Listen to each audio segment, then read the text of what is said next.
Okay, and continuing finishing solving that problem, 4 times 5 is 20, 4 times 2 plus 2 is 10, 4 times 2 plus 1 is 9, 4 times 4 is 16, 1 times 42, 25,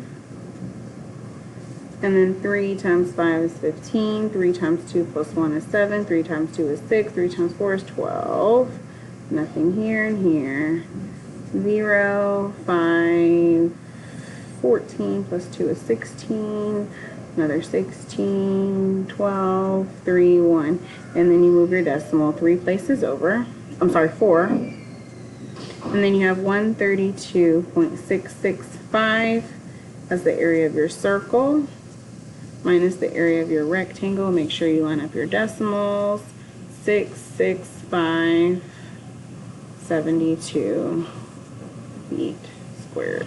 There's your final answer. Make sure that you've subtracted your circle from your your rectangle from your circle.